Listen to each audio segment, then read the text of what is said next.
పండగలే.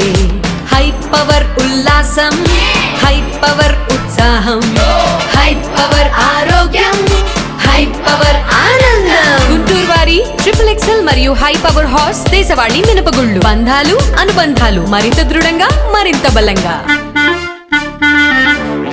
Guntur ZP రోడ్లో ఉన్న మహిళా ప్రాంగణాన్ని పశ్చిమ ఎమ్మెల్యే గల్లా మాధవి సోమవారం ఆకస్మిక తనిఖీ చేశారు. ప్రాంగణంలో ఉన్న వివిధ విభాగాలను పరిశీలించి నిర్వహణ గురించి వాకబు చేసి ఎమ్మెల్యే సంతృప్తి వ్యక్తం చేశారు. ఈ తనిఖీ అనంతరం గల్లా మాధవి మీడియాతో మాట్లాడారు. మహిళా ప్రాంగణంలో శిశు వికాసం, వనితా నివాస్, one stop centre, domestic violence centre, శిశు నివాస్, కాలేజ్ హోం, స్వాదరం హోం, వర్కింగ్ ఉమెన్ హాస్టల్, సఖీ నివాసులు మహిళా సాధికారత కోసం కృషి చేస్తున్నాయని తెలిపారు. మహిళా ప్రాంగణంలోని శిథిల వ్యవస్థకు చేరుకున్న భవనాల ఆధునీకరణకు కృషి చేస్తున్నామన్నారు. మహిళా ప్రాంగణాన్ని ఆదరణకు నోచుకోలేని మహిళలు సద్వినియోగం చేసుకోవాలన్నారు. ఇందుకోసం రాష్ట్ర ప్రభుత్వం పెద్ద మొత్తంలో నిధులు కేటాయిస్తుందని వివరించారు. ఈ మహిళా ప్రాంగణంలో చాలా డిపార్ట్మెంట్స్ ఉన్నాయి.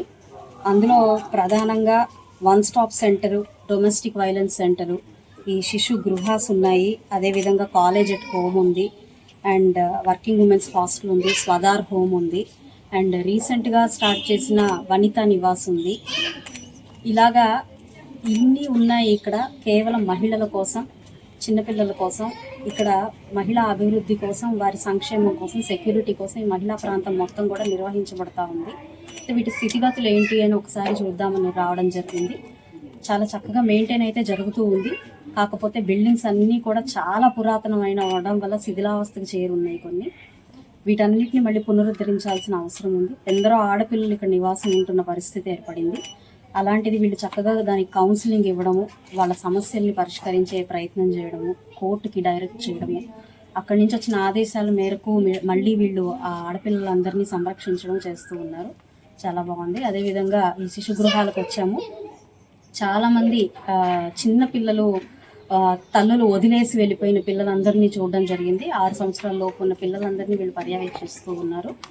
అయితే ఇంతమంది ఉన్నా కూడా మనకి అనేక సమస్యలు ఉండి, ఎందరో ఆడపిల్లలు ఇలాగా ఇల్లు లేకుండా ఎన్నో సమస్యలతో ఉన్నా కూడా ఇక్కడ కేవలం 10 నుంచి 15 మంది మాత్రమే ఉంటున్న పరిస్థితి.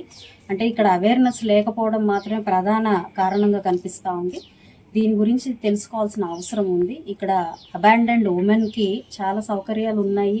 దాన్ని తెలుసుకొని ఇక్కడ చక్కగా వచ్చి కౌన్సిలింగ్ తీసుకొని వాళ్ళ సమస్యలు పరిష్కారం చేసుకునే ప్రయత్నం చేయాల్సిందిగా నేను కూడా కోరుకుంటూ ఉన్నాను. అండ్ ఏదైతే శిథిలావస్థకు చేరిన బిల్డింగ్స్ ఉన్నాయో వాటన్నిటిని రివైవ్ చేయాల్సిన అవసరం కూడా ఉంది. కేవలం మహిళల కోసం నిర్వహించబడుతున్న ఈ ప్రాంగణం మొత్తం కూడా చాలా చక్కగా మెయింటైన్ చేయాల్సిన అవసరం ఉంది. మరి ఇక్కడ కాంపౌండ్ వాల్స్ లేని పరిస్థితి, అడవిని తలపిస్తున్న ప్రాంగణం ఉన్నది. ఇక్కడ ఇదంతా కూడా మారాల్సిన పరిస్థితి ఉంది.